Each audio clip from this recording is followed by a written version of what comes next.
Park Rotana টাইগারদের team hotel চলতি Asia cup খেলতে এসে সংযুক্ত আরব আমিরাতের আবু ধাবির যেই হোটেলে তাঁবু গেড়েছে বাংলাদেশ দল, শুধুমাত্র বাংলাদেশি নয়, শ্রীলঙ্কা এবং হংকংও রয়েছে এই হোটেলেই। তবে বাংলাদেশ দলের জন্যও আগামীকাল অর্থাৎ যে ম্যাচ, নিজেদের এশিয়া কাপের দ্বিতীয় ম্যাচ, সে ম্যাচটা ভীষণ গুরুত্বপূর্ণ।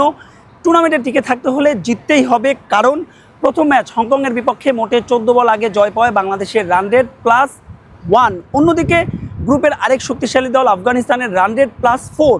অর্থাৎ শ্রীলঙ্কা এবং বাংলাদেশ এই দুটো দলের মধ্যে যে দল এই ম্যাচে জিতবে তাদের সুপার 4-এর পথটা অনেকটাই সুগম হয়ে যাবে। তবে সেই ম্যাচটির আগের দিন বাংলাদেশ দল যেহেতু 7 তারিখে এখানে এসে টানা অনুশীলন করেছে এবং একদিন আগেই একটা ম্যাচ খেলেছে হংকংয়ের বিপক্ষে, তাই ম্যাচটির আগের দিন বাংলাদেশ দল অনুশীলন করেনি।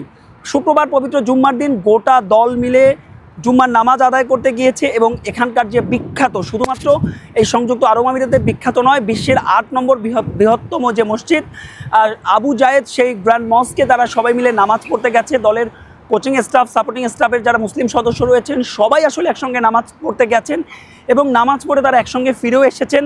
যখন তারা ফিরে এসেছেন কিছুটা তাদের মুখ কিছুটা উচ্ছল ছিল, হংকংয়ের বিপক্ষে অন্তত জয় পাওয়া গেছে এবং শ্রীলঙ্কার বিপক্ষে সেই মহা গুরুত্বপূর্ণ ম্যাচ, প্রেশারের ম্যাচ, সেই ম্যাচের আগে আসলে যতটা নিজেদেরকে নির্ভর রাখা যায় আমরা দেখেছি দলের সব সদস্যরা নিজেদের মধ্যে খুব হাসি খুশি একটা আবহ ছিল। এবং সেই নামাজ আদায় শেষে দেখেছি ক্রিকেটাররা নিজেদের মতো তারা শপিং করতে গেছেন, কেউ আসলে নিজেদের মতো সময় কাটাতে গেছেন। অর্থাৎ সে হাই ভোল্টেজ ম্যাচের আগে যতটা নির্ভর রাখা যায়, বারবারই বলছিলাম এই ম্যাচটা বাংলাদেশ দলের জন্য এ কারণে গুরুত্বপূর্ণ, এবারের এশিয়া কাপে অন্তত সেমিফাইনাল খেলার স্বপ্ন অর্থাৎ সুপার 4 যেটা, সেই সুপার 4-এর বৈতরণী পার হয়ে ফাইনাল খেলার স্বপ্ন বাংলাদেশের। আর সেই স্বপ্ন টিকিয়ে রাখতে হলে শ্রীলঙ্কার বিপক্ষে বাংলাদেশের এই ম্যাচটা জিততেই হবে। তবে যদি এই ম্যাচে পা হরকায় তবে কিনা এশিয়া কাপে যে টাইগারদের বিদায় ঘণ্টা বেজে যাবে সেটা মোটামুটি নিশ্চিত। শুধুমাত্র বাংলাদেশ দলের যারা নামাজ আদায় করতে গেছেন তাদেরই নয়, আমরা দেখেছি টাইগারদের যে কোচিং স্টাফের যারা রয়েছেন, ফিল সিমন্সকে আমরা দেখেছি বাংলাদেশ দল যখন নামাজ আদায় করে ভিতরে প্রবেশ করছিলেন তাদের সঙ্গে কথা বলছিলেন। তবে এর মধ্যেও তাওহিদ হৃদয়কে কিছুটা দলছুট মনে হয়েছে। ব্যাটে তার রান রয়েছে, তবে তার ব্যাটিং অ্যাপ্রোচ এবং স্ট্রাইক রেট সব কিছু নিয়ে যথেষ্ট কথা হচ্ছে। আজও নামাজ শেষে গোটা দল যখন একসঙ্গে প্রবেশ করছিলেন, তাওহিদ হৃদয় দেখছিলাম যে আলাদাভাবে তিনি একটু পাশ থেকে প্রবেশ করছিলেন। নিশ্চয়ই তাওহিদ হৃদয়ের ব্যাটের দিকেও তাকিয়ে থাকবে বাংলাদেশ। এছাড়াও লিটন কুমার দাস দারুণ ফর্মে রয়েছেন 15টা 50 নিয়ে, এবং টাইগারদের হয়ে টি-20তে সর্বোচ্চ ছক্কার মারও এখন তার।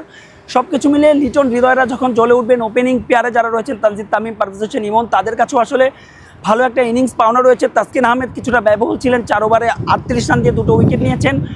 সব কিছু মিলিয়ে বাংলাদেশ দল প্রথম ম্যাচে হংকংয়ের বিপক্ষে যে ব্যাটিং অ্যাপ্রোচ কিংবা যে বোলিং অ্যাপ্রোচ নিয়ে খেলেছে, শ্রীলঙ্কার বিপক্ষে নিশ্চয়ই একটা ভিন্ন ব্যাটিং কিংবা বোলিং অ্যাপ্রোচ নিয়ে খেলবে। তবে সেখানে বাংলাদেশ দলের জন্য স্বস্তি রয়েছে।